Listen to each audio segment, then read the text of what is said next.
Dumas beach సముద్రం ఎప్పుడూ ప్రశాంతంగా అందంగా ఉంటుంది కదా. అలల సవ్వడి వింటుంటే మనసుకి హాయిగా ఉంటుంది. గుజరాత్లోని సూరత్ నగరానికి దగ్గర్లో ఉన్న డుమాస్ బీచ్ కూడా పగటిపూట చూస్తే అచ్చం అలాగే ఉంటుంది. పర్యాటకులు వస్తారు, ఆడుకుంటారు, ఫోటోలు దిగుతారు. కాని ఎప్పుడైతే సూర్యుడు సముద్రంలోకి జారిపోతాడో, ఆకాశం నల్లబడుతుందో అప్పుడు ఈ బీచ్ స్వరూపమే మారిపోతుంది. పగలు వినిపించిన అలల శబ్దం రాత్రికి ఎవరో రోదిస్తున్నట్టుగా మారుతుంది. చల్లటి గాలి మీ చర్మాన్ని తాకినప్పుడు అది గాలిలా కాకుండా ఎవరో అదృశ్య మనిషి మిమ్మల్ని తాకినట్టు అనిపిస్తుంది. అవును, ఇది భారతదేశంలోనే అత్యంత భయానకమైన ప్రదేశాల్లో ఒకటి, డుమాస్ బీచ్. ఈరోజు మనం చెప్పుకోబోయేది మామూలు కథ కాదు.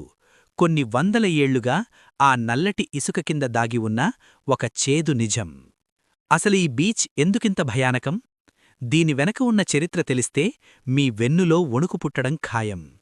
వందల ఏళ్ల క్రితం ఈ ప్రదేశం ఒక పర్యాటక ప్రాంతం కాదు, ఇదొక శ్మశాన వాటిక, బరియల్ గ్రౌండ్. దశాబ్దాలపాటు ఇక్కడ వేల సంఖ్యలో శవాలను దహనం చేసేవారు.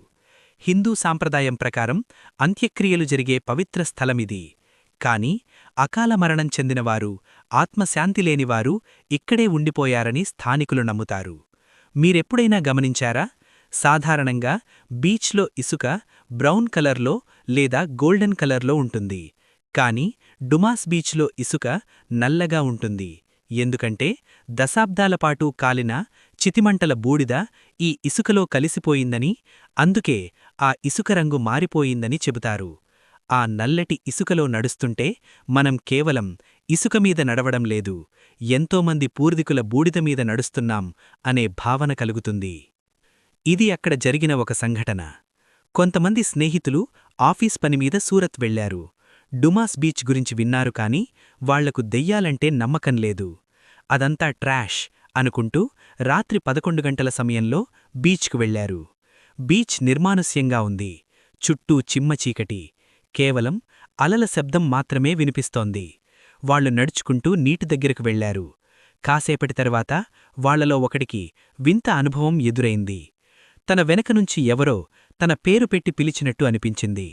ఒరే రవి అని చాలా స్పష్టంగా వినిపించింది. వాడు వెనక్కి తిరిగి చూశాడు. ఎవరూ లేరు. తన ఫ్రెండ్స్ అందరూ తన పక్కనే ముందు నడుస్తున్నారు. భ్రమ అయి ఉంటుందిలే అనుకుని ముందుకెళ్లాడు. కాని ఈసారి ఆ గొంతు ఇంకా దగ్గరగా, సరిగ్గా తన చెవి పక్కనే వినిపించింది.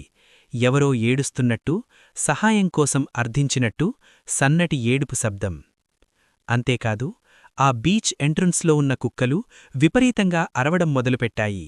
డుమాస్ బీచ్లో కుక్కలు రాత్రిపూట అదృశ్య శక్తులను చూసి మొరుగుతాయని అక్కడివాళ్లు చెబుతారు. ఆ కుక్కల అరుపులు, చెవిలో వినిపిస్తున్న ఏడుపులు ఆ స్నేహితుల గుండెల్లో రైళ్లు పరిగెత్తించాయి. అకస్మాత్తుగా వాళ్ల చుట్టూ ఉన్న గాలి బరువుగా మారింది. ఎవరో వాళ్లని గట్టిగా తోసినట్టు అనిపించింది. ఇకక్కడ ఒక్క క్షణం కూడా ఉండకూడదని వాళ్లు పరుగులంకించుకున్నారు. కారు దగ్గరకు వచ్చి వెనక్కి చూస్తే ఆ నల్లటి చీకట్లో సముద్రపు ఒడ్డున ఒక తెల్లటి ఆకారం నిలబడి వాళ్లవైపే చూస్తున్నట్టు అనిపించిందట.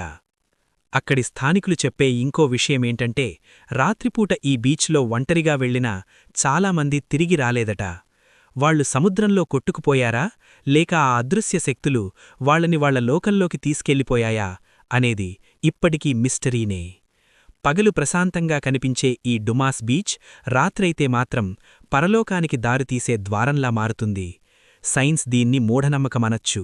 కాని అక్కడ ఆ నల్లటి ఇసుకలో రాత్రిపూట నడిచిన వారికి మాత్రమే తెలుసు, అక్కడ ఉన్నది గాలి మాత్రమే కాదు, అంతకుమించి ఏదో ఉందని.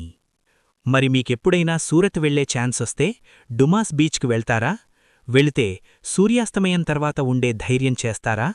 ఆలోచించండి. ఎందుకంటే వెనకనుంచి ఎవరైనా పిలిస్తే పొరపాటున కూడా వెనక్కి తిరిగి చూడకండి. ఈ స్టోరీ మీకు నచ్చితే లైక్ చేయండి.